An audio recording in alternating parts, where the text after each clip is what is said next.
Bapak Ibu, saudara-saudara sekalian, teristimewa yang kita hormati, Bapak Rektor Universitas Tanjung Pura, beserta seluruh keluarga besar, guru besar, staf akademik dan pengajar di universitas ini yang insya Allah dimuliakan dan dirahmati Allah Subhanahu wa Ta'ala. Juga yang saya hormati, sahabat saya yang mengundang saya secara khas datang ke tempat ini, Bapak Kapolresta Kota Pontianak, Bapak Komisaris Besar Polisi, Pak Kombes Endang Tri Purwanto SIK, yang juga insya Allah dimuliakan rahmati Allah Subhanahu wa Ta'ala. Mohon maaf saya tidak bisa sebut satu demi satu, di samping karena keterbatasan waktu, juga sejujurnya saya belum tahu namanya Bapak.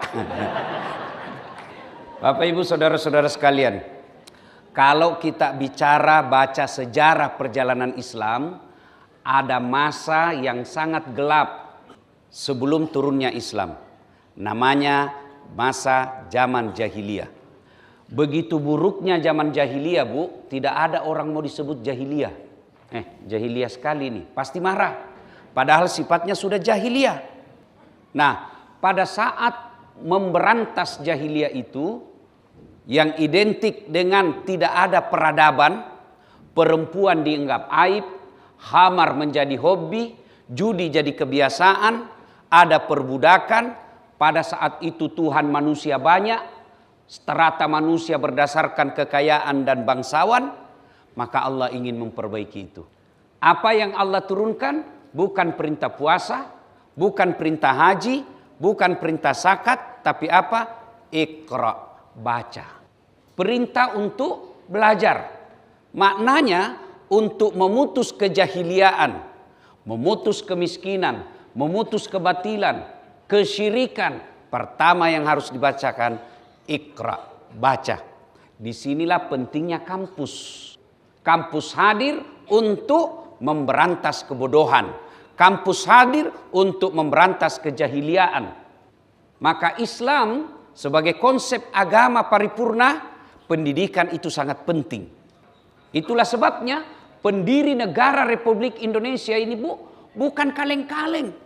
Mereka para alim, mereka kaum cendekiawan. Tapi selain cendekiawan dia siang hari, malam hari dia tahajud. Baca sejarah-sejarah pendiri negara Republik ini. Selain mereka aktivis, mereka juga adalah pendakwah. Sehingga merumuskan pembukaan Undang-Undang Dasar Republik Indonesia. Salah satu tujuan negara ini adalah mencerdaskan kehidupan bangsa. Bukan mengenyangkan perut bangsa. Tidak ada hubungannya sama MBG ini ya. Nah.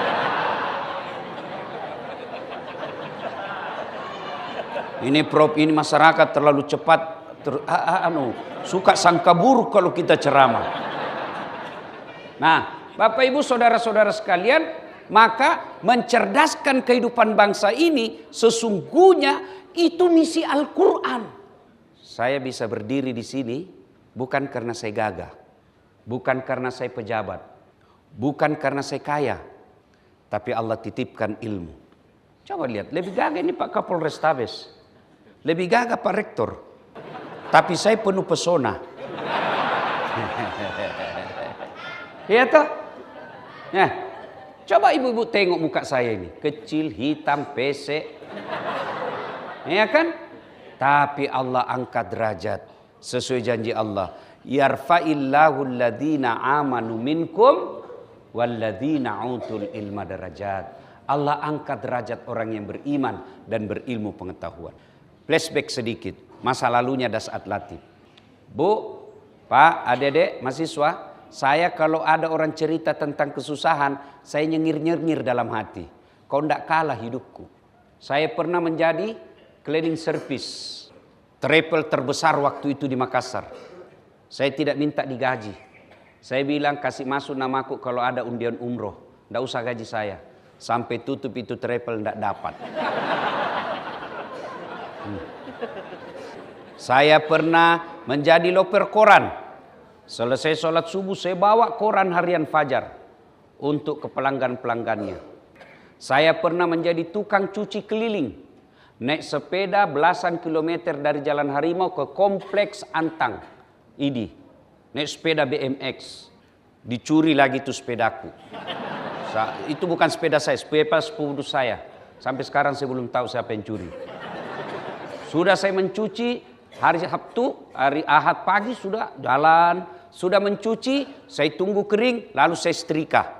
Sudah setrika, lanjut lagi saya naik sepeda ke Jalan Beringin Makassar untuk ngajar ngaji. Saya pernah juga menjadi pegawai catering. Almarhum Bapak Reza orang bau-bau. Saya bilang tidak usah kau gaji saya. Cukup kasih makan saya bersama adikku 2 kali 1 hari.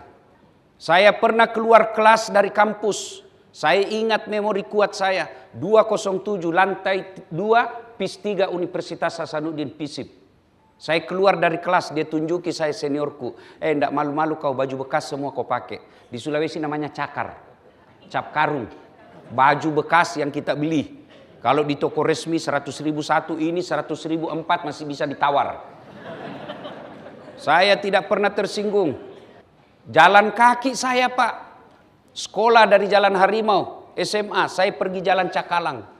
Melewati pasar Cidu. Lewat situ. Berkilo-kilometer. Saya jalan kaki. Tapi alhamdulillah dengan izin Allah. Tadi mau umroh tidak dapat. Saya punya travel sendiri sekarang. Saya bisa mengumrohkan dengan izin Allah. Dengan izin Allah. Waktu saya mau merantau tamat SMP, karena saya mau masuk pesantren waktu itu bapak saya tidak mampu. Waktu itu pesantren lebih mahal daripada sekolah umum. Maka saya akhirnya pergi Makassar merantau setamat SMP. Bapak saya bilang apa? Nak, dek gagas sijimu pejabat. Dek gagas sijimu tosogi. Dek tu gagat tuluk konak kecuali pungal ta'ala. Bahasanya Prof. Tidak ada keluargamu orang kaya. Tidak ada keluargamu pejabat, tidak ada yang bisa bantu tahu kecuali Allah. Maka mulailah saya sadar diri, tidak boleh bersantai kecuali harus belajar. Maka pengalaman hidup ini silahkan baca buku saya, judulnya saya sudah tulis. Bapakmu boleh miskin, Tuhanmu maha kaya. Jadilah seperti yang Bapak lihat sekarang ini. Sayangnya tidak ada namaku. Nah, dengar nama saya kalau disebut secara lengkap. Doktor Dasat Latif, SSOS, Sarjana Sosial, SAG, Sarjana Agama, MSI, Master Science, PhD, Philosophy of Doctor, dan awal Desember kemarin saya sudah dapat untuk promosi guru besar, Associate Professor. Alhamdulillah. Apa resepnya? Ilmu, belajar. Maka adik-adik sekalian, kalau mau memperbaiki dirimu, tidak usah kau cari muka sama manusia. Tidak usah kau menjilat. Lebih baik kau tempa dirimu dengan ilmu, biar Allah yang tunaikan janjinya. Saya angkat derajatmu. Dengan catatan apa? 2 hal yang tidak bisa dipisah. Iman, ilmu. Karena kalau ada orang punya ilmu tidak punya iman, bahaya Pak. Bahaya. Kalau dia punya ilmu, cerdas menghitung, cerdas berdagang, cerdas berkali-kali, tapi tidak punya iman, maka MBG yang 10.000 pun masih dikorupsi. Dicerita bahwa 19.000 sapi dipotong tiap hari, tapi tidak pernah kita lihat daging di MBG. Ini bahaya kalau tidak punya iman. Maka orang berilmu kalau tidak punya iman bahaya. Maka Allah gandengkan ayat ini. Dasat, Pak Rektor, Pak Polisi, Pak Menteri, Pak Presiden, kalau kau mau mulia 2 syaratnya, ilmumu, imanmu. Karena kalau tidak punya iman, manusia bisa lebih bahaya daripada binatang. Ibu-ibu, tahu bajing? Tahu bajing? Itu bajing Bu, cuma kacang-kacangan dia makan. Tuh, tupai. Kacang-kacangan aja dia makan itu. Tapi bajingan,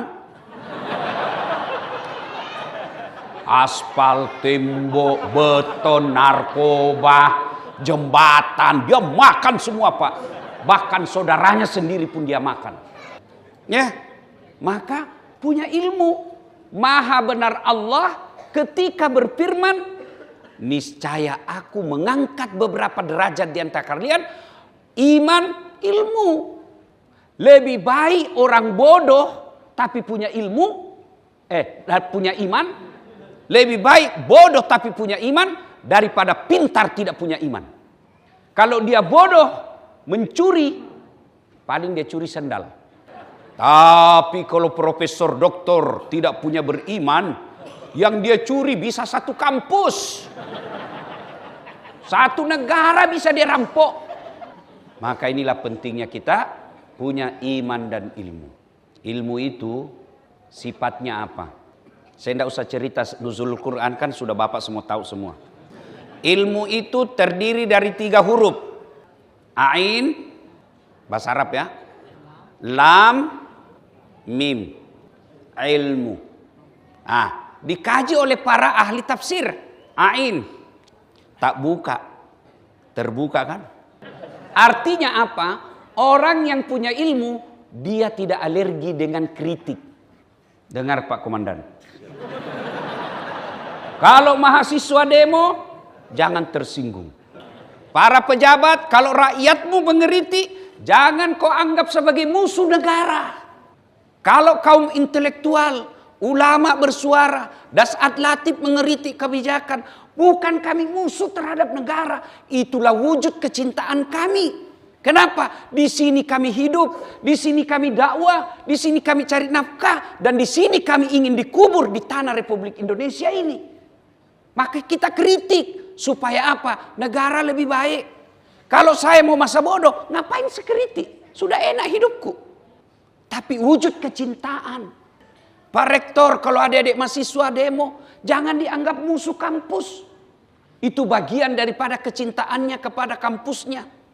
Tuan-tuan polisi, kalau rakyat mengeritik polisi yang oknum, jangan dianggap itu musuh polisi. Justru itu vitaminnya polisi, supaya polisi betul-betul menjadi pengayom, pelindung dan pelayan masyarakat. Itu orang ilmuwan, Pak, tidak alergi dikritik. Dia senang kalau dikritik. Karena memang ilmu itu ada batasnya. Saya tahu tentang ceramah, tapi kasih dokter penyakit apa, saya tidak tahu. Itulah gunanya. Kenapa Allah tidak kasih semua kita ilmu? Dan orang itu profesor bukan karena dia kuasai semua ilmu, tapi semakin detail ilmunya. Semakin detail artinya semakin banyak dia tidak tahu. Kalau ada orang semua serba bisa, tidak jalan ini hidup. Saya bisa perbaiki kalkulator, saya bisa perbaiki mesin. Untuk apa orang lain? Maka Allah beri kita kritik. Untuk apa? Supaya ada perbaikan. Maka menurut ilmu, ciri ilmu itu, dia tidak abadi, tapi dia punya peluang untuk salah. 1, ilmu, ain. 2, lam, diangkat derajatnya. Orang yang punya ilmu diangkat derajatnya. Mana buktinya? Komandan tuh, biar saya terlambat ditunggu. Iya, enggak dimulai acara kalau saya belum datang. Itu karena diangkat derajatnya oleh Allah Subhanahu wa taala. Yang ketiga, lam, menjulang ke bawah. Artinya apa? Gantungkan cita-citamu setinggi bintang di langit, rendahkan hatimu seperti mutiara di darat laut. Bahayanya orang berilmu punya potensi sombong. Apa itu sombong, Ustaz? Pakai barang mahal? Bukan. Ibu punya emas, pakai perhiasan. Tidak boleh disembunyi. Bukan perhiasan namanya kalau disembunyi. Masuk pegadaian. Perhiasan pakai. Sombong belum tentu. Kalau perlu emas gigi kasih emas. Sombong belum tentu. Kapan dia sombong? Kalau dia menghina orang. Ini palsu. Ini asli nih. Sombong. Ibu pakai emas, kalau perlu pakai tulis di sini berlian. Itu rezekinya ibu. Kapan ibu sombong? Kalau meremehkan orang, kok kamu mau pakai itu palsu? Kok tidak malu kamu? Sombong. Nah, orang berilmu, apa yang kita mau sombongkan dengan ilmu? Kalau Allah marah, Allah bilang, wa ma utitu minal ilmi illa qalila. Saya tidak berikan kamu ilmu kecuali sangat sedikit. Ada mau sombong dengan ilmu? Jangan sombong, Pak. Allah cabut ilmumu, dikasih pikun. Ada Pak Rektor, Saya tidak tahu ini cerita benar atau tidak. Banyak sekali gelarnya Pak. Begitu dekat-dekat pensiun mulai pikun-pikun. Diprotes sama istrinya. Biasanya kalau kau mau ke kampus mengajar kau cium jidatku. Ini sudah hampir 2 minggu tidak pernah kau cium-cium saya. Dalam hatinya astagfirullah, berarti siapa saya cium selama ini? Ternyata Prof, pembantunya dicium. Ini jangan juga modus ini Pak ya. Jangan pura-pura. Saya kira mamamu nak. Mau sombong, jangan sombong dengan ilmu. Kalau Allah marah, dia cabut kita punya ilmu. Pikun Pak. Apa yang kita mau sombongkan? Ada ilmuwan sombong? Ada pendakwa sombong? Ada. Mana ciri-ciri pendakwa yang sombong? Merasa dialah pemilik kebenaran. Adik-adik, terutama yang belajar agama, yang dia sering kelompok sunnah, kelompok hijrah, boleh kau punya pendapat tapi jangan kau salahkan pendapatnya orang. Baru belajar agama 2 bulan, manggil aki, afwan, ya ukhti.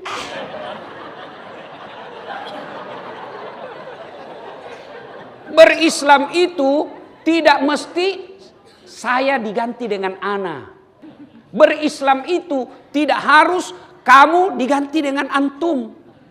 Allah tidak mewajibkan kita mengikuti Muhammad bin Abdullah, tapi yang wajib diikuti Muhammad Rasulullah. Muhammad sebagai orang Arab, beda kita Pak.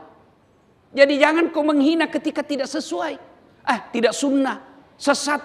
Pengertian sunnah saja kau salah. Sunnah itu anjuran, tidak wajib. Begitu kita tidak pelihara jenggot, dia bilang, Ustaz tidak sunnah. Mau diapa kalau tidak mau tumbuh?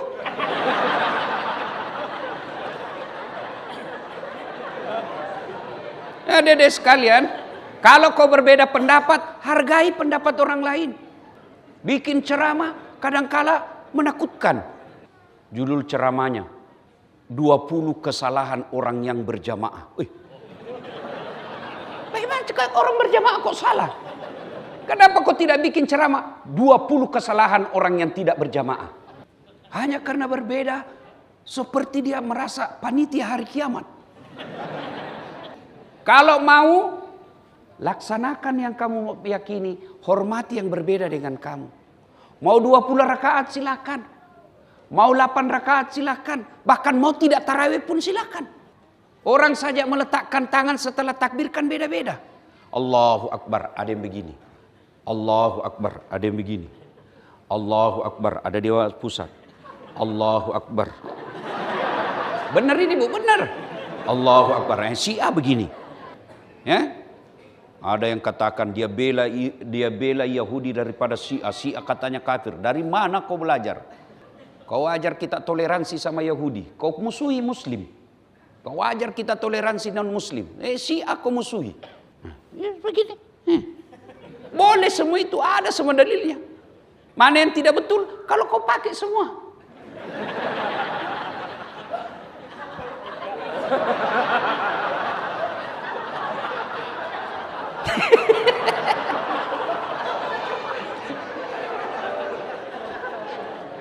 Ya, maka adik-adik sekalian, yang lagi gandrung-gandrungnya, lagi semangat-semangatnya belajar agama, hormati perbedaan pendapat. Itulah adab. Dan puncak dari semua ilmu adalah adab. Adab ini lebih utama daripada cerdas. Ini yang mulai hilang di antara anak-anak kita. Adab. Zaman saya dulu sekolah kalau mau ngurus KRS, ditunggui kita punya dosen sudah salat subuh depan pintu rumahnya. Datang kita, mulai subuh kita sudah ada di situ. Datang dia bilang, ketemu di kampus. Dan kita tidak pernah marah. Itu bagian daripada ujian kesabaran. Sekarang anak Pak dia WhatsApp kita. Jam berapa di Ustaz? Di kampus jam 10. Boleh agak cepat sedikit Ustaz. Makanya Prof, di jurusan saya komunikasi, itu kita bikin protap cara menghubungi dosen. Kalimatnya pun diajarkan. Kalau mau WhatsApp dosen, ya, saya S3 di Malaysia Pak, tidak didapat yang begini. Kita mau ketemu sama penyelia namanya pembimbing, tidak boleh pakai WhatsApp, di email. Untung kalau dia baca. Sudah dia baca, dia bilang lagi kita jumpa bulan hadapan, bulan depan. Sudah ketemu, dia bilang, oh adakah? Ada janji? Ada. Waduh, nunggu lagi Pak. Tapi itulah ujian kesabaran bagi orang berilmu. Karena kalau orang berilmu tidak punya kesabaran, bahaya. Maka dalam riset, penelitian, ada yang disebut variabel waktu. Itu diteliti, itu variabel waktu. Bisa jadi teori tahun ini berfungsi, tahun depan tidak berfungsi lagi itu teori. Makanya selalu ada variabel waktu. Nah, ibu bapak, saudara-saudara sekalian, berilmu Allah angkat derajatnya dan jangan sombong. Apa yang kita mau sombongkan dengan ilmu ini? Nah, Bapak Ibu, Ali bin Abi Thalib, pentingnya ini ilmu. Pernah ditanya. Jadi Nabi itu ada 4 sahabat utama, Khurafaur Rasyidin. 4. Siapa Ibu? 1, Abu Bakar Siddiq. 2, Utsman bin Affan. 1, Abu Bakar Siddiq. 2, Umar bin Khattab. 3, Utsman bin Affan. 4, Ali bin Abi Thalib. Utsman bin Affan diakui sebagai sahabat paling bijaksana. Umar bin Khattab Nabi gelari dengan panggilan Al-Faruq. Apa itu? Yang tegas membedakan antara hak dan batil, tidak ada abu-abunya. Utsman bin Affan dikenal dengan kehebatannya dalam berniaga. Ali bin Abi Thalib Nabi akui sendiri, ini sahabatku yang paling pintar di antara yang lain. Nah, Ali lah ini paling cerdas.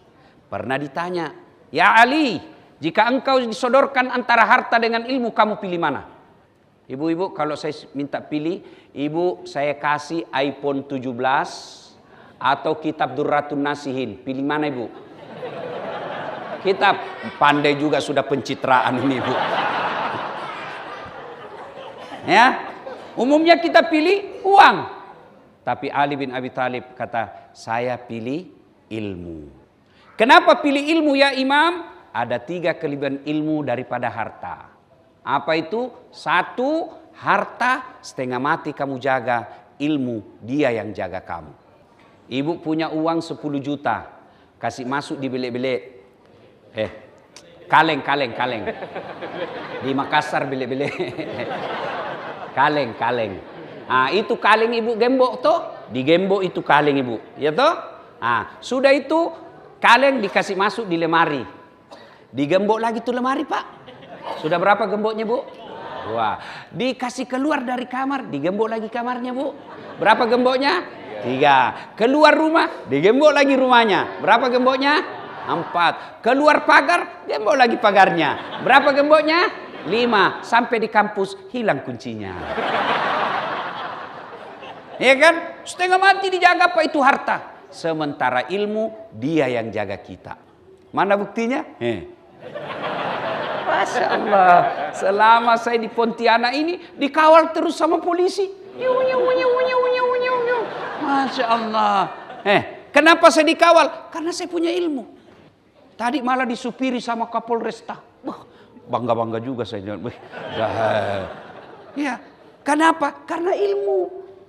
Yang kedua, ilmu kamu bisa dapat harta.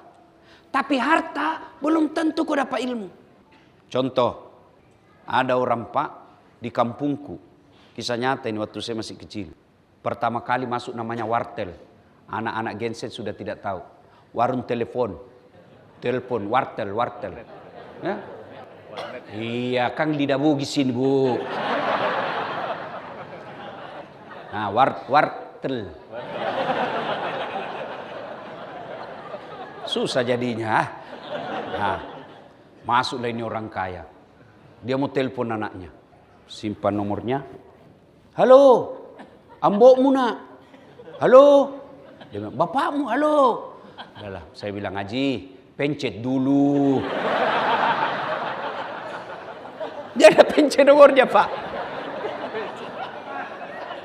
Ya kan? Akhirnya, ayolah Pak Guru Nana ajar saya. Saya sambung. Halo. Enggak dia dengar. Kenapa? Yang untuk di mulut dia simpan di telinganya. Yang untuk telinga dia simpan di mulutnya. Halo.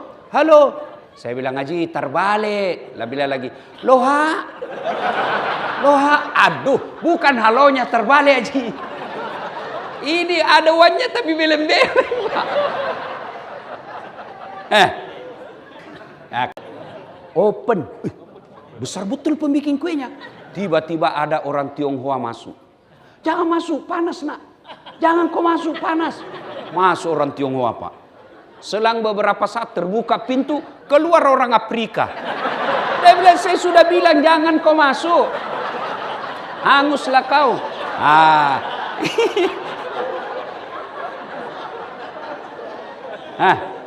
Itu banyak duitnya, tapi tidak punya ilmu. Menderita dia, Pak. Sebaliknya, dengan ilmu kau bisa dapat harta. Orang punya ilmu, Pak, dilempar kemana, dia bisa hidup dengan ilmunya. Tapi sebanyak apapun duitmu, pasti habis. Dan uang bisa dicuri. Uang bisa habis. Tapi kaya Ustadz dia, tidak bakal miskin itu Ustadz. Dia sampai 7 turunan tidak akan miskin. Masalahnya kamu turunan ke-8. Tapi ilmu dia tidak bisa dicuri, Pak. Maka Bapak Ibu, warisan terbaik buat anak sebenarnya bukan harta, ilmu. Alhamdulillah. Dengan ilmu, Bu, saya dulu susah hidup. Alhamdulillah, bukan mau sombong, motivasi saja. Sudah 4 masjid saya bikin. Sudah puluhan anak mahasiswa yatim piatu saya sekolahkan. Bukan karena saya kaya, ada ilmu. Dengan ilmu, maka adik-adik sekalian, kalau susah hidupmu sekarang, jangan kamu putus asa. Sekolah baik-baik, jadi manusia baik. Allah yang terapkan itu janjinya. Kalau Allah yang berjanji, beda caleg. Kalau caleg janji dibagi-bagi kartu namanya. Pilih saya, kalau saya menang, gampang, telepon saya 24 jam. Begitu terpilih, dia ganti nomor HP-nya. Ada begitu di Pontianak? Kau salah, kenapa kau pilih? Ya? Nah, yang ketiga, orang yang berilmu, kata Ali bin Abi Thalib, ilmu, harta kau belanjakan berkurang. Ilmu kau kasih orang nambah. Ibu punya uang 10 juta. Kasih sepupu 3 juta. Pasti berkurang uangnya, Bu, ya? Tinggal 7 juta. Ya kan? Tapi Bapak tahu Al-Fatihah. Ajarkan kepada anak santri. Hilang Al-Fatihahnya. Sudah hafal, Dek? Sudah, Ustaz. Mana Al-Fatihahku saya?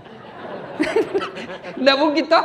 Itulah yang disebut amal jariah. Maka Bapak Ibu rektor, ya, Ibu Bapak dosen, jangan melihat anak kita ini sebagai kewajiban, tapi didiklah dia sebagai investasi akhirat. Saya tanya dulu, Bu, kalau suami cerewet, malas, tidak sholat, ibu ada pilihan? Ada. Pulangkan saja aku pada ibuku atau ayahku. Cerai kita. Tidak ada gunamu jadi suami. Bapak-bapak punya istri suka ngomel, malas masak, tidak mau diajar sholat. Ada pilihan? 2 pilihannya, rektor. Ganti atau tambah. Iya, Pak. Ada polisi tidak disenang sama komandannya. Ada pilihan? Ada. Apa pilihannya? Pensiun dini. Ya, ada dosen tidak disenang sama Pak Rektor. Ada pilihan? Ada. Kita tunggu pergantian rektor lagi. Iya toh? Tapi ketika masuk kubur ada pilihan? Ada pilihan? Senang tidak senang kau tinggal di situ. Tidak boleh. Keluar dulu deh. Begitu keluar Bapak viral satu Pontianak, Pak. Tapi alhamdulillah Nabi memberi informasi. Meskipun kau sudah dalam kubur, ada 3 amalmu yang mengalir terus menerus. Dia mengalir, memberimu subsidi terus, mengirimkanmu transfer amal. 3 itulah yang kita sebut dengan amal jariah. Apa itu? 1, anak yang soleh dan soleha. Ibu-ibu, bapak dosen, jangan lihat anak ini sebagai kewajiban kita mendidik, tapi lihatlah dia sebagai inventaris kita. Saya kalau mengajar, Bu, biar bukan mahasiswa saya masuk kadang-kala mengintip. Ingat, kenapa? Karena selain saya ajarkan ilmu komunikasi, saya ajarkan juga dakwah akhlak. Cewek-cewek yang tidak sopan bajunya, Dek, baik kau cantik sekali, tapi kau siksa saya, Dek. Jadi bagaimana Ustaz? Kau tunggu saya di luar. Tetap kau absen, tapi kau mengganggu. Kenapa? Hilang konsentrasi saya. Bayangkan komandan kalau dia putih cantik baru duduk begini depan kita. Saya ini begini terus. Saya bilang kau di luar aja deh ya. Tapi saya tidak diusir dia. Dek, kamu cantik begitu, tapi kau mengganggu saya. Nah, kau absen di luar. Ya, akhlak. Dilihat anak-anak kita, tegur. Tujuan kita bukan saja mengajar, tapi mendidik. Supaya apa? Kalau dia nanti menjadi manusia terhormat, kita dapat transferan amal. Anak itu anak bukan sekedar dalam Islam yang dilahirkan oleh istri. Bagaimana yang ibu-ibu yang tidak punya anak? Bagaimana bapak-bapak yang Allah takdirkan tidak punya anak? Bagaimana ibu-ibu yang tidak punya jodoh dan meninggal? Berarti tidak punya masa depan dong untuk anak soleh. Tidak, putus asa jangan. Caranya apa? Kalau kita lihat anak kita, aduh 3 anak saya tidak ada beres. Oh, ada anak situ 1, anak jurusan ini, dia penghafal Quran. Baik, saya urus ini. Itu sama hukumnya anak kandung sendiri. Coba bayangkan, betapa transferan amal dia dapat guru-guru saya. Yang ngajari saya public speaking, yang mengajari saya komunikasi massa, yang mengajari saya mengaji. Berapa ilmu, berapa juta orang Pak yang menonton. Dan dia amalkan, guru saya dapat transferan amal dari saya. 2, yang mengalir terus menerus meskipun sudah dikubur adalah harta yang telah disedekahkan. Ibu-ibu, halo ibu. Kalau ibu meninggal, siapa yang pakai emasnya ibu? Nah, anak. Istri kedua. Begitu ibu meninggal, dia tarik itu cincinnya.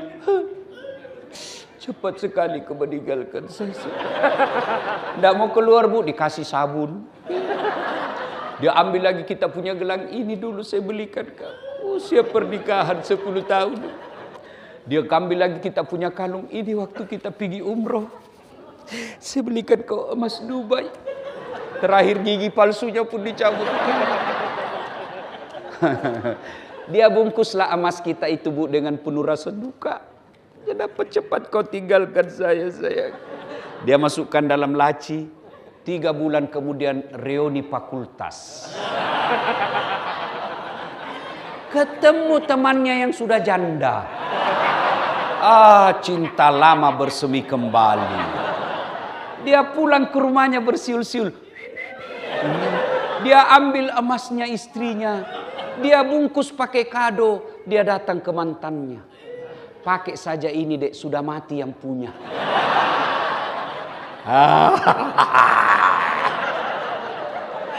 Daripada dipakai istri kedua, lebih baik ibu kirim sekarang ke kubur.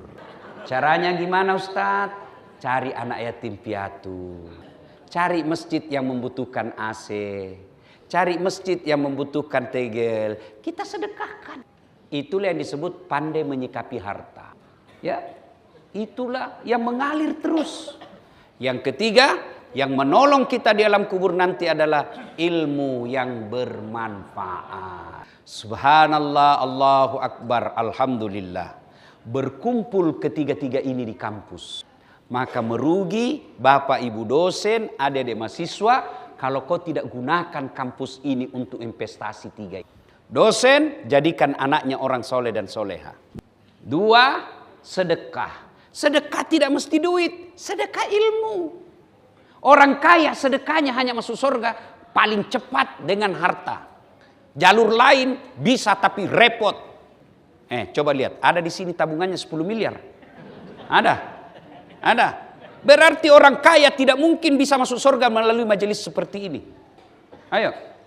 Ada kita lihat orang subuh keliling, orang kaya yang 10 miliar duitnya datang ke masjid. Tidak ada. Berarti peluangnya masuk surga melalui subuh keliling tidak ada. Tapi orang kaya bangun masjid ada. Orang kaya sumbang ini ada. Berarti jalurnya orang kaya masuk surga dengan cepat hanya dengan hartanya. Maka rugi kalau harta dia tidak gunakan untuk masuk surga. Nah, kita dosen, sedekah kita ilmu. Itulah sedekah kita. Ajarkan anak-anak kita. Itu sedekah dengan ilmu. Yang ketiga adalah ilmu yang bermanfaat. Semua tergabung Pak. Sedekah dengan ilmu yang bermanfaat itu juga. Maka ajarkan. Maka di kampus inilah kita kumpulkan baik-baik. Semua itu akan terwujud kalau kita mendekatkan diri kepada Allah Subhanahu wa taala. Tidak mungkin kita punya kemampuan untuk menjadikan anak kita soleh dan soleha kalau jauh dari Allah. Tidak mungkin punya sifat dermawan kalau kita jauh dari Allah. Tidak mungkin ilmu yang baik-baik kita transfer kalau kita jauh dari Allah. Maka Allah mengharuskan kita, mengajak kita untuk mendekatinya dengan cara apa? Puasa Ramadan, hadir Ramadan. Karena konsumsi sudah keluar, itu kode berarti kita sudah harus selesaikan ceramah. Karena Bapak Ibu Saudara-saudara sekalian, Ramadan ini adalah wujud untuk takarrub ilallah, mendekatkan diri kepada Allah Subhanahu wa taala. Nah, insya Allah mulai besok malam, ingat ada yang disebut Lailatul Qadar. Lailatul Qadar itu lebih mulia dari 1000 bulan. Bagaimana ciri dan apa yang dilakukan? Kita lanjutkan nanti di Masjid Raya. Ya, masjid itu. Mujahidin, selesai sholat tarawih. Saya mengundang atas nama panitia, ayo kita rame-rame ke sana. Kalau perlu ajak anak-anak kita. Kita heran kalau anak ulang tahun mampu kita bawa ke Pontianak, mampu bawa Jakarta. Kenapa itikaf tidak mampu kita bawa anak kita? Demikian, mudah-mudahan ada manfaat. Sebelum kita akhiri, mari kita kirimkan suratul Fatihah kepada Rasulullah Muhammad SAW. Khasiat dan taqullaha haqqa tuqatih wa la tamutunna illa wa antum muslimun. Wahai orang-orang yang beriman, bertakwalah kalian kepada Allah dengan sebenar-benarnya takwa, dan janganlah kalian mati kecuali dalam keadaan beragama Islam. Wa qala idzan bismillahirrahmanirrahim. Ya ayyuhalladzina amanu dukhulu fi silmi kaffatan wa la tattabi'u khutuwatis syaitan innahu lakum aduwwum mubin. Wahai orang-orang yang beriman, masuklah engkau ke dalam Islam secara sempurna dan janganlah engkau ikuti langkah-langkah setan, karena sesungguhnya setan itu musuh yang nyata bagi kalian. Dan ternyata saat saya ceramah ini, banyak juga setan yang berkeliaran di tempat ini. Setannya bukan pocong, setannya bukan uka-uka, tapi apa setan yang ada di tengah-tengah kita bentuknya handphone. Ceramah masih sibuk. Bagaimana mau dengar ceramah kalau kau sibuk begini? Siaran langsung baru cuma 2 penontonnya. Bu-ibu simpan HP-nya, Bu.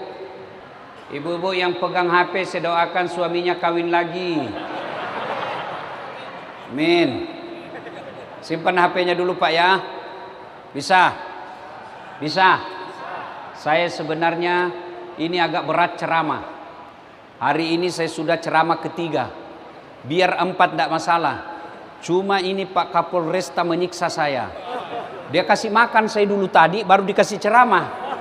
Wah, ini penuh sekali nih. Allahu Akbar. Berat saya ceramah ini, Pak. Ya.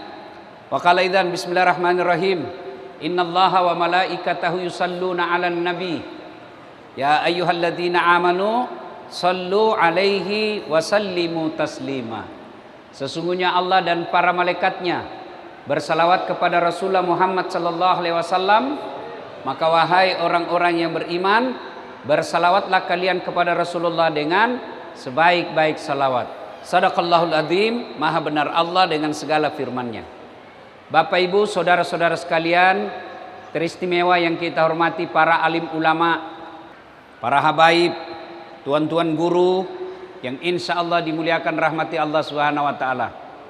Para pejabat kita yang hadir di tempat ini, yang kita hormati Bapak Pangdam 12 Tanjung Pura, yang kita hormati Bapak Wakili Kota Pontianak, yang kita hormati Bapak Kapolresta Kota Pontianak, yang insya Allah dimuliakan rahmati Allah Subhanahu wa taala. Saya mau tanya dulu Bapak Ibu, kenapa kita bisa sekarang tarwi dan dengar tabligh akbar? Ada yang tahu sebabnya? Saya kasih hadiah uang merah. Siapa? Karena program safari Sakura. Ini berkah, tidak sama uangnya Kapolres, tapi itu juga uang dari Kapolres. Ya, katanya karena ada dakwah Sakura. Tidak betul. Tapi saya hargai, saya kasih. Dan itu uang Pak, selama Bapak tidak belanja, insya Allah selalu ada uangnya Bapak. Ya, kita bisa dengar tablik akbar, bisa taraweh, bisa iktikaf, karena kita aman. Mana bisa kita ceramah kalau tidak aman? Allahu Akbar. Coba lihat di Timur Tengah. Saudara kita di Gaza tidak bisa lagi taraweh dengan tenang. Makan pun susah. Lihat itu di medsos, kasihan. Mereka kadang berkelahi hanya untuk dapat air. Lihat di Syria. Syria itu disebut dalam Quran namanya Syam. Sampai sekarang masih ribut. Terakhir di Iran. Ya, ribut. Kita alhamdulillah tenang. Padahal mereka sukunya hanya Arab. Tidak bisa damai sampai sekarang. Saling mencurigai. Kuwait curiga sama Iran. Qatar curiga sama Dubai. Padahal mereka satu bangsa Pak, Arab. Kita di Pontianak ada Dayak, ada Cina, ada Melayu, ada Bugis, ada Makassar, ada Mandar, ada Padang. Alhamdulillah kita rukun. Ini yang saya istilahkan, Indonesia ini nikmat aman. Aman Pak. Dengan aman ini kita bisa dagang. Dengan aman ini kita bisa taraweh. Dengan aman ini kita bisa berkeluarga cari nafkah. Kalau sudah tidak aman, biar banyak duitmu, tidak bisa lagi Pak. Maka kita jaga keamanan ini. Kita berterima kasih karena ada namanya Sakura. Apa itu? Safari Kantipmas Ustadz di bulan Ramadan. Jago ini polisi ini. Jago Pak. Alhamdulillah. Kita dengan polisi ini kan seperti lagu Benci Tapi Rindu. Kau benci polisi seperti rumah tangga Pak Jenderal. Ada kan rumah tangga itu bertengkar aja suami istri. Bertengkar, hamil lagi. Nah, beginilah kita sama polisi. Selalu kau musuhi polisi. Tapi ketika motormu dicuri, siapa kau cari? Polisi. Tanahmu diserobot, siapa kau cari? Polisi. Anakmu diperkosa, selingkuh suamimu, kau pasang baleho? Polisi. Istrimu hilang, siapa kau cari? Jangan kau cari polisi, cari istrimu lah. Iya toh? Polisi. Pun kalau ada polisi, kau melanggar, kau tidak lihat ini. Saya lihat Pak. Kenapa kau langgar? Saya tidak lihat Bapak. Kenapa kau tidak lihat? Bapak sembunyi di tikungan. Ah, kau melanggar. Mana SIM-mu? Ini. Mana STNK? Ini. Lengkap. Saya tilang kau. Kenapa Bapak tilang? Lengkap. Ah, kau pembohong. Maksudnya apa? Itu motormu Honda, jaketmu Yamaha. Itu polisi film India. Kalau polisi Indonesia mengayomi, melindungi, melayani masyarakat.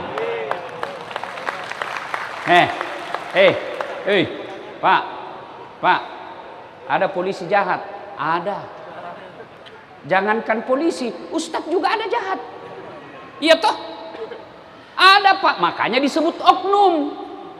Semua profesi ada jahat, tapi yang pasti tidak ada satu kantor mengajarkan stafnya jadi orang jahat. Kenapa ada yang jahat? Itulah setan berhasil mengalahkan. Maka dia harus datang ke masjid, dengar ceramah. Kalau dewan masjid bikin pengajian, tidak spesial. Kenapa? Memang kerjanya. Majelis ulama bikin tabligh akbar, tidak spesial. Kenapa? Memang tugasnya.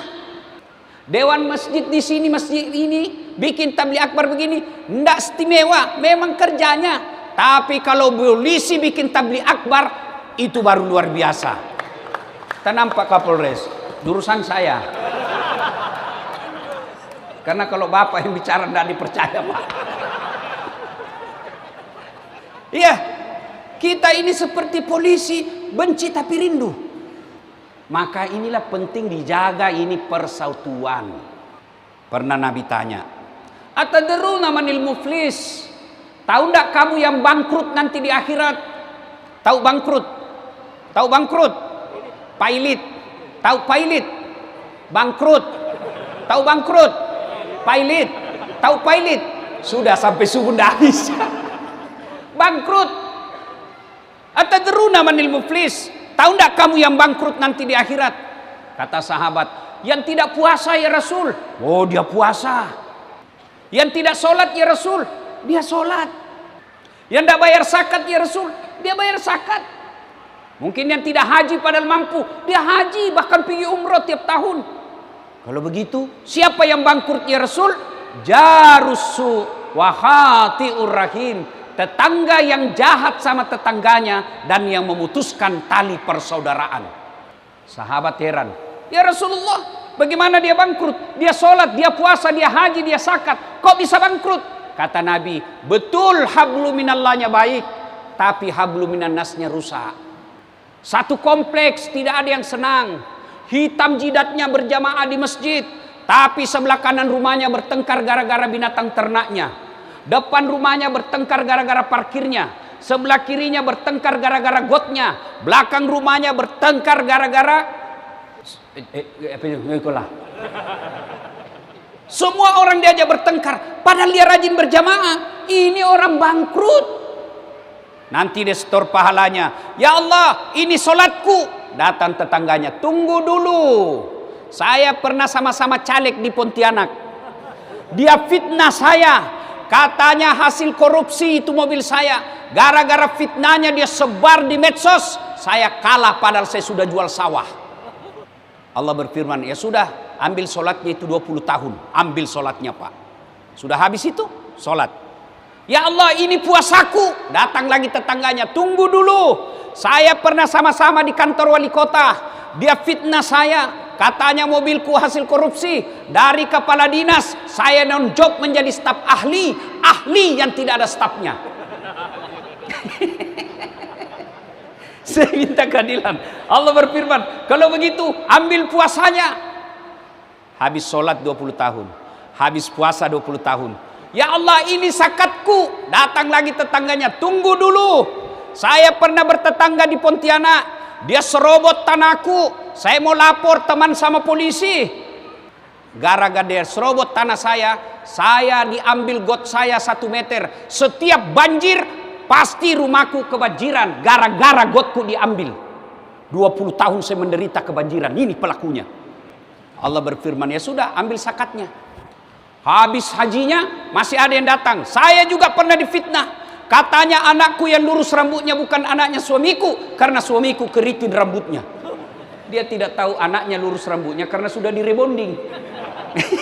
Gara-gara fitnahnya, saya tinggalkan kampung, saya tinggalkan tanah kelahiranku gara-gara dia. Kata yang banyak tadi amalnya, Tuhan, bagaimana lagi ini Tuhan? Sudah habis amalku. Allah berfirman, tidak ada kejahatan yang tidak ada balasannya. Supaya adil, ambil dosanya orang yang pernah kau sakiti. Itulah yang bangkrut. Maka Bapak Ibu Saudara-saudara sekalian, sia-sia Bapak rajin berjamaah kalau suka bermusuhan. Itu berjamaah Pak. Kenapa jamaah hampir diwajibkan? Hampir diwajibkan berjamaah Pak. Kenapa? Karena berjamaah itu nilai kehidupan hablum minan nas. Maksudnya apa Ustadz? Coba lihat. Orang kalau berjamaah sunnah, kata Nabi, kalau kau pergi berjamaah pakai sikat gigi. Apalagi kalau subuh. Untuk apa sikat gigi Ustaz? Apakah sikat gigi sampai kepada Allah? Tidak. Apa pesannya? Jangan sampai bau mulutmu ganggu ini sampingmu. Allah. Bismillahirrahmanirrahim. Ada orang Pak sholat kayak di telinga kita itu. Tidak boleh itu bacaanmu mengganggu samping. Allah. Bismillahirrahmanirrahim. Kau tidak sikat gigi. Tadi malam kau makan pete. Kau siksa orang. Apalagi kata Nabi, kalau kau pergi sholat berjamaah pakai parfum. Apakah parfum sampai kepada Allah? Tidak. Artinya apa? Jangan sampai bau ketekmu mengganggu orang sampingmu. Itu kerukunan. Ada lagi yang ganggu kita kalau jamaah. Kaki. Bapak pernah dapat?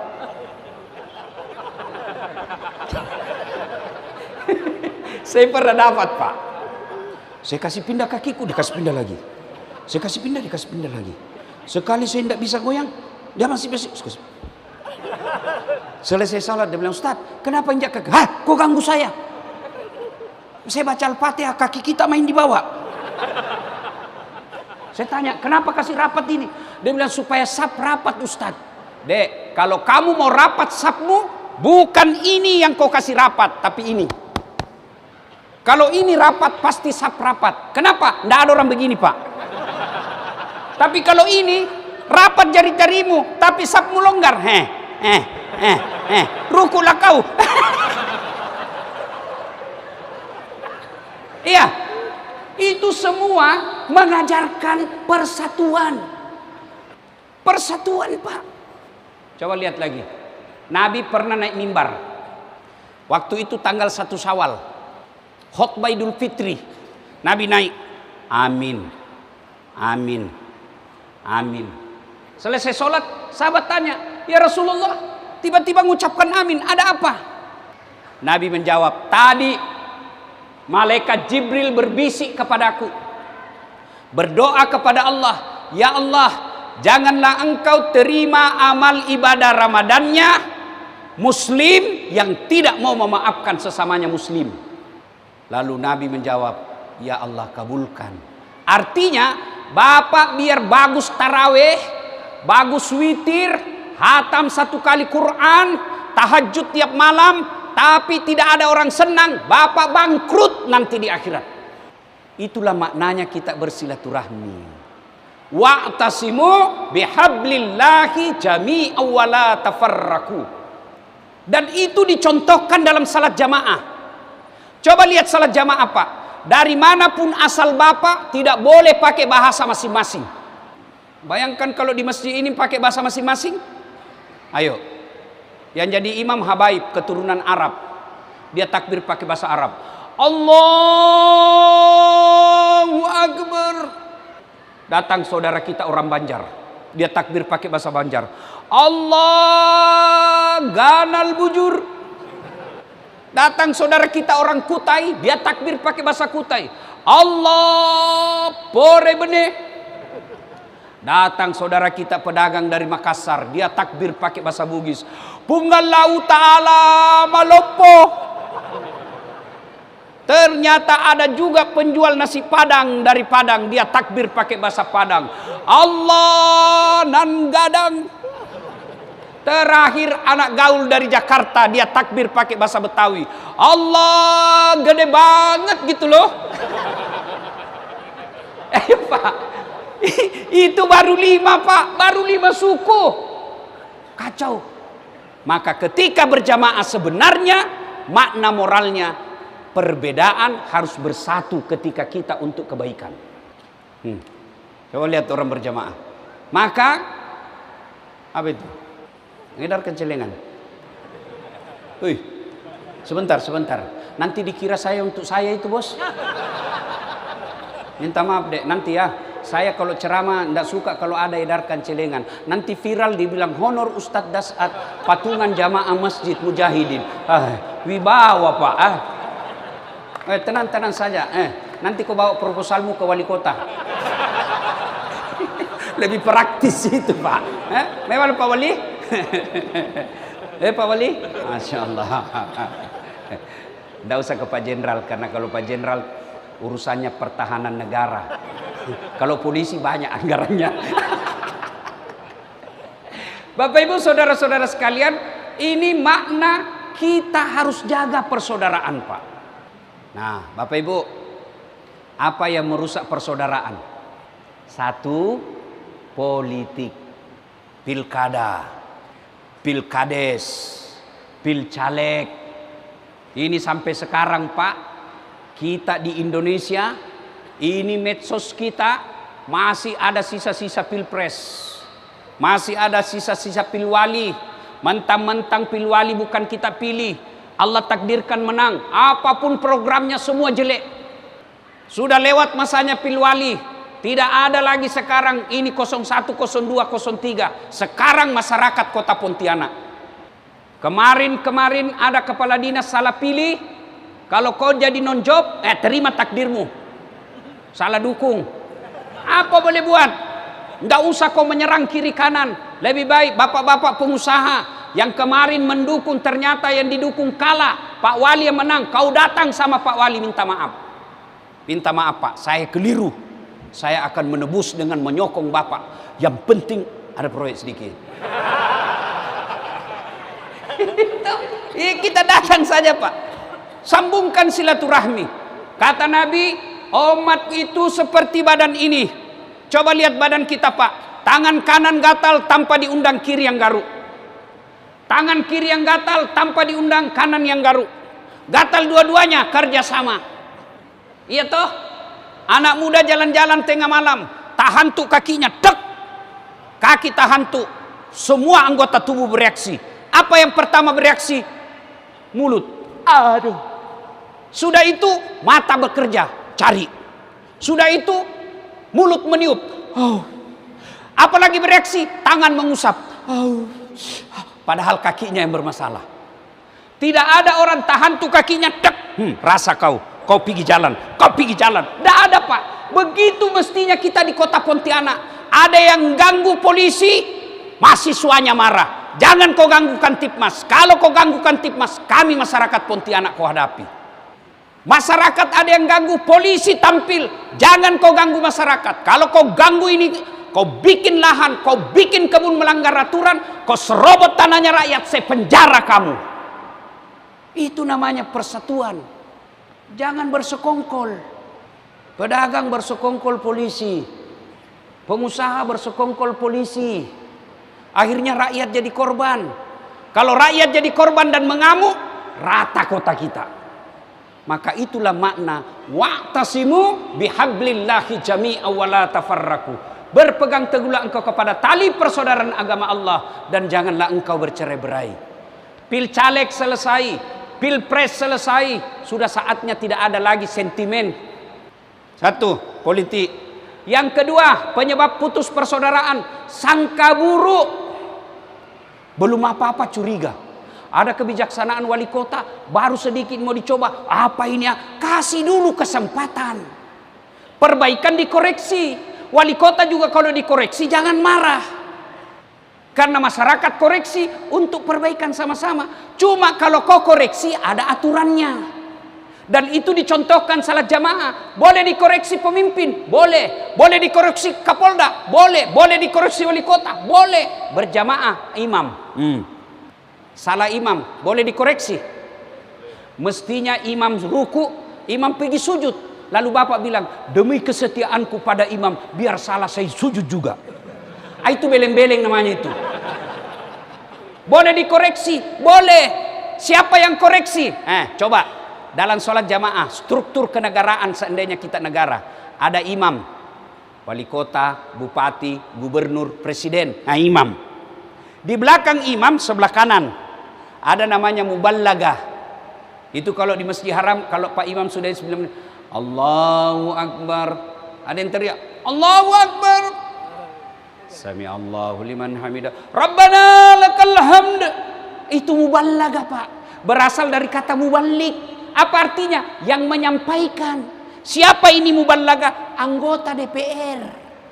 Mesti kalau imam salah, bukan rakyat dulu yang teriak, bukan dulu yang teriak sana, bukan yang sana teriak. Bingung imam, yang mana ku dengar? Maka yang teriak anggota DPR. Sayangnya anggota DPR kita tidak tahu bicara.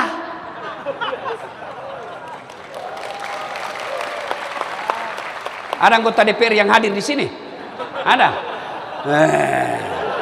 Andai saja mau pil caleg, biar tidak diundang, datang di sini pakai serban Pak. Assalamualaikum, assalamualaikum. Sudah terpilih, hilang lagi mereka. Ada begitu di Pontianak? Ada? Kau salah, kenapa kau pilih? Kau pilih hanya karena wane piro.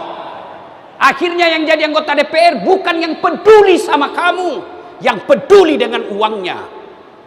Mau pilpres pilcaleg dulu kemana-mana saya tabligh akbar. Jangan kau terima uang sogo. Kau tidak akan kaya dengan 300.000 dan kau tidak akan miskin kalau kau togak 300.000. Tapi apa kau bilang? Ini bukan serangan fajar Ustadz, ini sedekah subuh. Akanlah itu. Anggota DPR-mu susah cari kerja, dia pergi joget. Teng teng teng teng teng. Anggota DPR, Pak. Mestinya dia ngomong tapi diam. Saudara dipilih bukan di lotre, meski kami tak kenal siapa saudara. Ngomong dong. Kalau anggota DPR tidak ngomong, STM turun ke jalan Pak Toba. Yang repot apa? Polisi. Maka anggota DPR ngomong, Pak. Tapi anggota DPR kita banyak tidak tahu ngomong. Sudah pakai naskah, sudah pakai masih salah sambutan.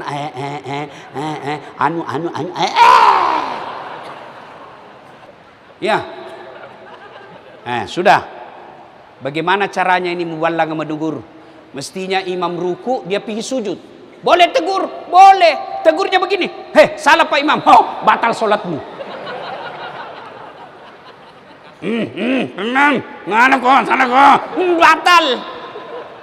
Ada orang sholat.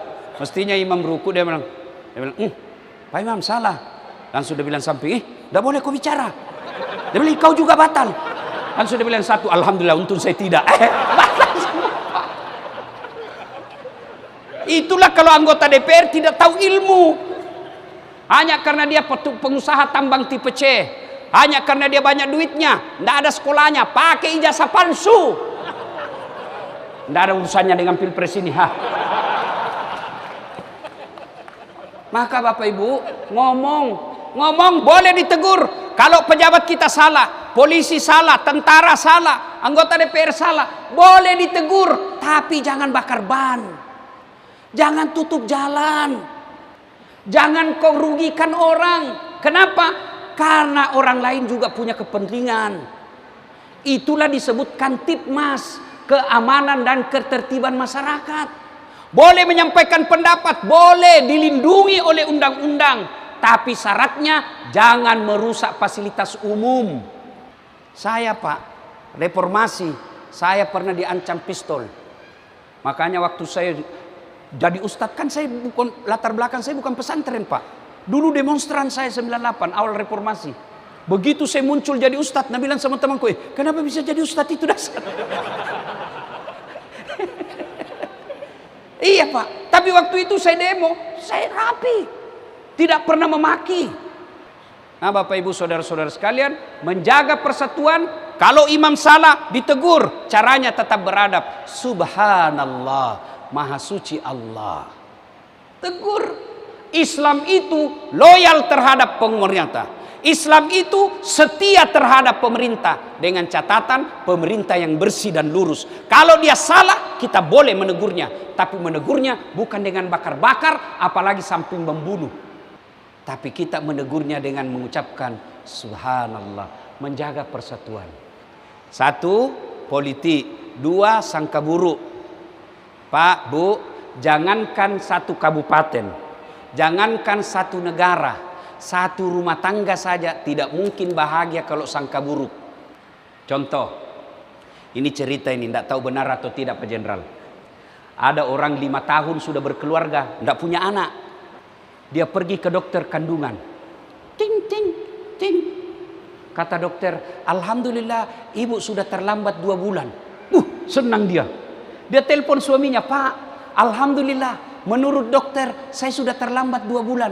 Tapi tolong Pak ya, jangan cerita. Nanti malu kalau tidak jadi. Baik Bu, rahasia bersama.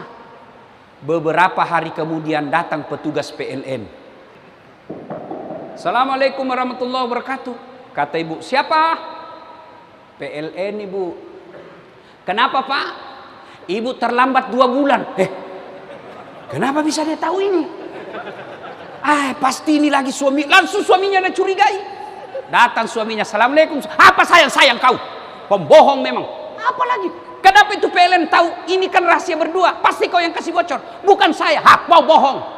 Marah suaminya, dia pergi ke PLN. Ada apa kau tahu istriku terlambat 2 bulan? Ada catatannya Pak. Dengan suaminya, ada apa kau catat-catat? Hapus itu.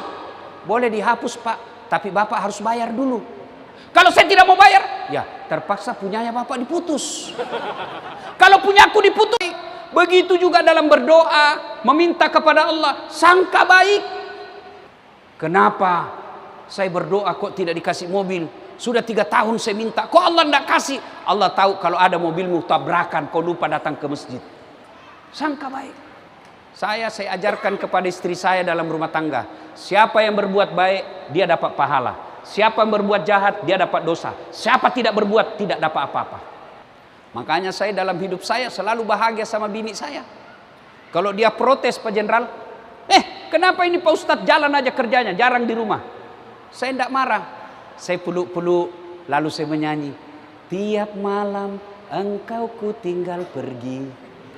Bukannya aku sengaja. Demi kau dan si buah hati, terpaksa aku harus begini. Oh, masih juga marah. Saya buka bajuku Pak, baru saya peluk, baru saya menyanyi. Bila kamu di sisiku, hati rasa syahdu. Senang sudah dia. Masih marah, sekali ku peluk erat-erat, lalu saya menyanyi. Insaflah wahai. Enak kan kalau begini. Dalam rumah tangga Pak, kita bermula rukun itu dalam rumah tangga. Begitu juga ibu-ibu, kalau marah suamimu, kau diam saja. Masih marah, kau menyanyi saja. Pulangkan saja aku pada ibuku, atau lihatlah tanda merah di pipi, bekas tampar tanganmu. Sering kau lakukan bila kau marah. Sambung beda ibu. Menutupi. Samakah aku yang dijual orang, hingga sesukamu kau sakiti. Siapa yang menyanyi? Betharia Sonata. Apa judulnya? Hati yang luka. Pasti orang tua itu Pak. Masih lebih bagus lagu seperti itu Pak. Masih ada nasihat daripada lagunya itu. Putar ke kiri nona, putarlah ke kiri, ke kanan, kiri kanan. Apa kau dapat? Tak bolak balik.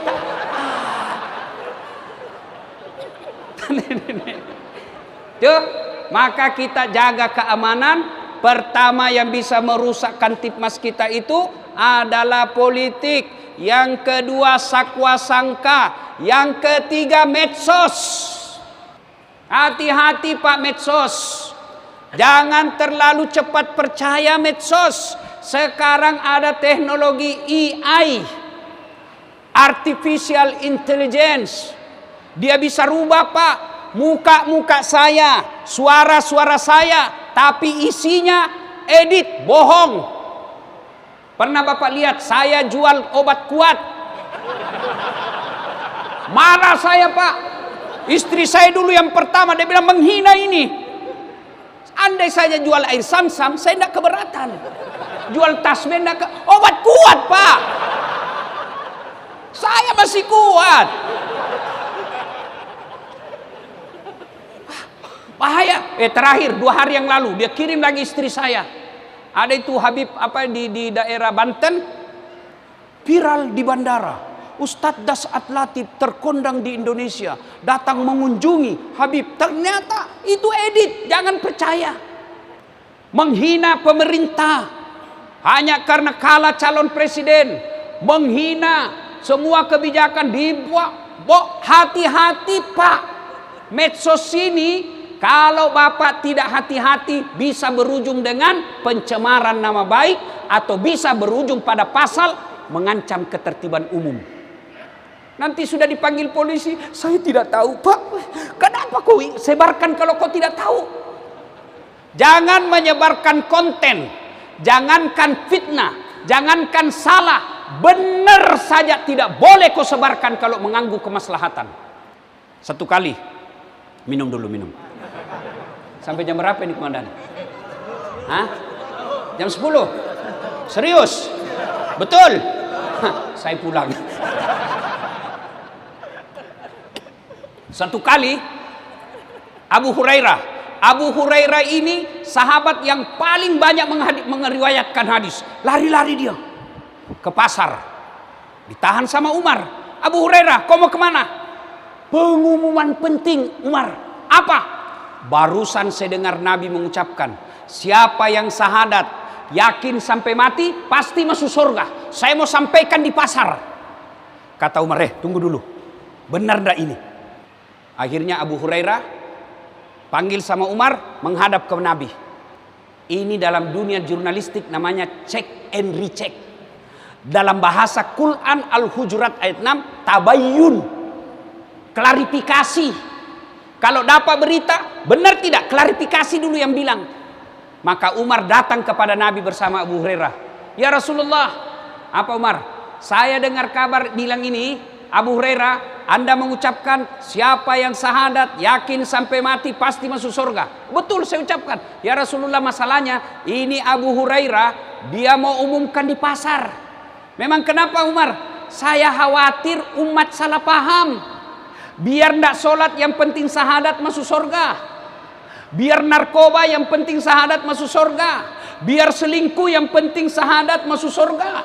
Salah paham umat nanti ya Rasul. Jadi kalau begitu saya sarankan jangan diumumkan di pasar. Bahaya, banyak mudaratnya. Lalu apa kata Nabi? Betul, ini jangan kau umumkan karena bahayanya lebih besar daripada manfaatnya.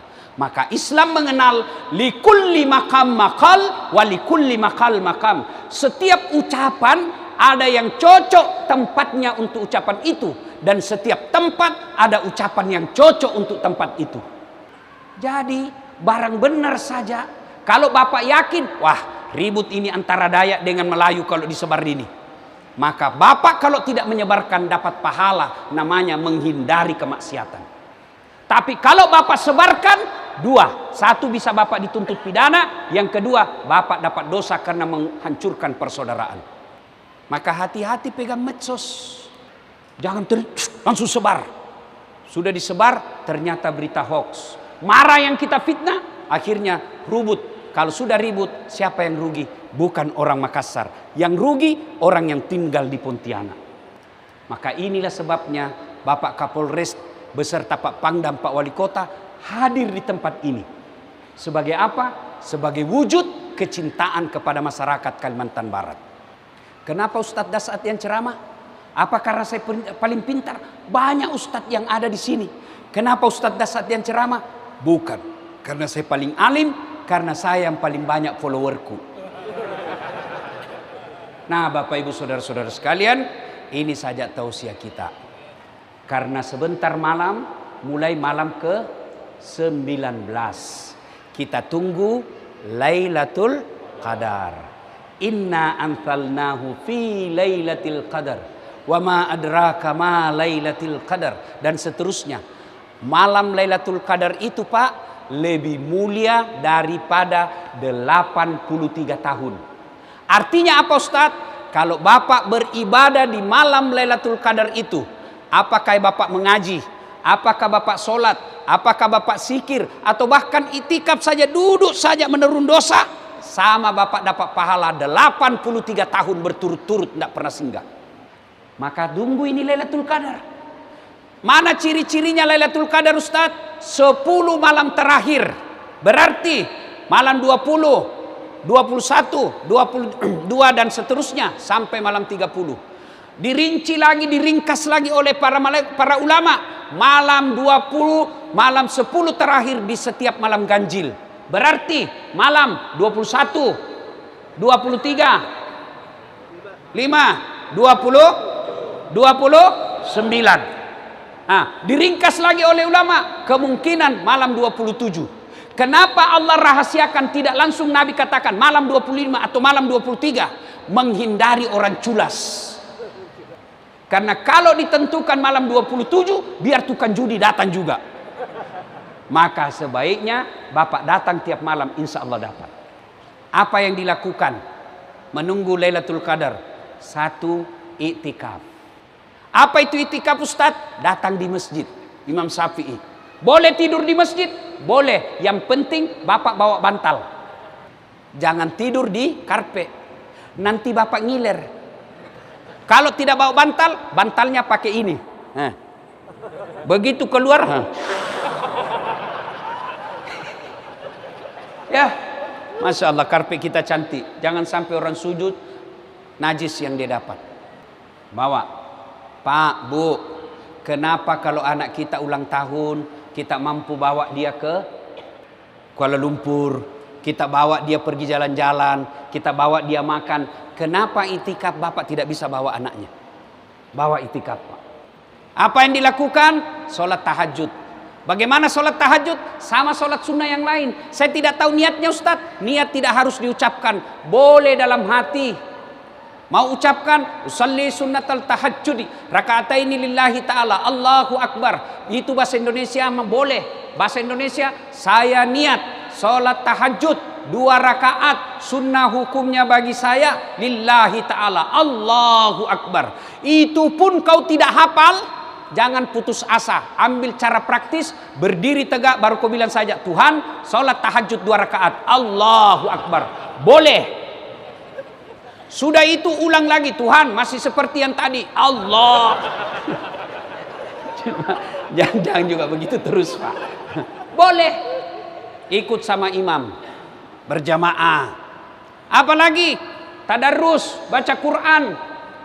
Tidak tahu bahasa Arabnya, bahasa Latinnya baca, Pak. Terjemahannya saja baca. Apalagi zikir. La ilaha illallah. Itu zikir yang populer. Subhanallah, alhamdulillah, Allahu akbar. Cuma kalau berzikir, Pak, jangan terlalu buru-buru. Sehingga kita tidak jelas apa dia ucapkan. Zikirnya kayak makan pisang goreng panas mulutnya, Pak.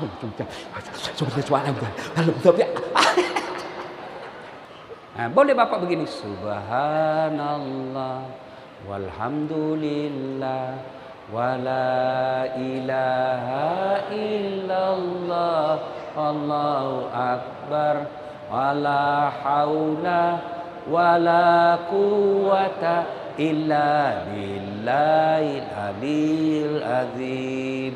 Boleh dengan istighfar. Astaghfirullah Rabbal baraya, astaghfirullah minal hataya. Boleh juga dengar ceramah. Bapak misalnya menunggu, sudah mengaji, sudah sholat, masih ada waktu untuk buka puasa, sahur, Bapak nonton ceramah pakai headset supaya kau tidak ganggu orang di sampingmu. Dan pada saat itu siapa yang mendapati Lailatul Qadar, maka sama dia berbuat baik 83 tahun berturut-turut. Bapak bisa sholat tahajud 83 tahun berturut-turut. Tarawih aja 20 rakaat tidak ada di sini. Iya toh. Maka Bapak Ibu sekalian, akhir Ramadan sudah kita dapat itu berbaiki, maka kita rayakan 1 Syawal dengan beraidil fitri, kembali menjadi suci. Salah satu di antaranya, kalau mau dapat suci, maka kita berhalal bihalal. Dosa kepada Allah, Pak, selesai. Kalau Ramadan, dosa apapun Allah ampuni. Man shoma ramadana imanan wa ihtisaban ghufira lahu ma taqaddama min zambihi, kata Nabi. Siapa yang berpuasa di bulan suci Ramadan, niat iman dan ikhlas, diampuni dosanya yang telah lalu dan yang akan datang. Itu jaminan Rasulullah. Dengan puasa yang sempurna, hapus dosa. Tapi dosa bagaimana? Dosa kepada Allah. Dosa kepada suami belum dimaafkan sebelum minta maaf. Dosa kepada istri, bapak tidak dimaafkan kalau tidak minta maaf. Maka selesai Ramadan, suami istri saling memaafkan. Tapi saling memaafkannya bukan begini saja. Maaf lahir batin, ujung rambut, ujung kaki, dunia akhirat, sengaja tidak disengaja. Tidak begitu. Caranya, 1, jabat tangannya. 2, pandang wajahnya. 3, senyum. 4, salawat kepada Nabi. 5, yang paling penting, sebut judulnya dosamu. Bu, maafkan saya. Apa judulnya? Ustaz Dasat bilang sebut. Nggak enak, nanti kau marah lagi. Apa? Nggak marah? Nggak, betul. Maafkan saya, Bu. Waktu saya dinas ke Jakarta, saya hilap, Ibu. Ada perempuan mirip betul sama kamu, Bu. Saya hilap, maafkan saya, Bu, ya. Kata istrinya, saya maafkan, Pak. Memang begitulah manusia biasa. Kadang-kala kita hilap. Karena waktu kau hilap, saya pun hilap di belakang. Yang keenam syaratnya kalau kepada manusia, barangnya orang kasih kembali. Pak, saya pernah ambil gotnya Bapak 1,5 meter. Maafkan saya, kembalikan got. Bapak-bapak yang kerja di Polrestabes, kerja di kantor wali kota, yang pernah ngambil barang-barang wali kota, kasih kembali besok. Rumah dinas selalu hilang gorden, AC, itu saya heran. Setiap ganti kepala dinasnya, wali kotanya, hilang lagi semua. Biar sendok hilang semua, Pak. Kalau mau bertobat, maka barang yang pernah diambil kembalikan. Makanya saya, Pak, itu kalau lihat koruptor yang bebas, saya bilang kau boleh bebas di dunia. Kau pikul nanti itu mobil yang kau ambil. Bayangkan kalau dia korupsi 20 miliar, Pak, disuruh pikul itu nanti 20 miliar sambil menunggu namanya diadili. Misal Dasat Latif lewat, banyaknya dibawa kursi, lewat misalnya wali kota kan, lewat Satpol PP, ternyata Bapak yang ambil ini. Sebelum itu terjadi, kembalikan, Pak. Kembalikan. Kalau kembali, maka kita akan kembali menrukun. Itulah makna persaudaraan, silaturahim. Bapak Ibu saudara-saudara sekalian, banyak yang ingin kita sampaikan tapi waktu yang terbatas. Insya Allah lain waktu dan kesempatan kita akan lanjutkan. Terima kasih Pak Polresta, Pak Pangdam, Pak Wali Kota. Mudah-mudahan Bapak sehat walafiat. Allah jaga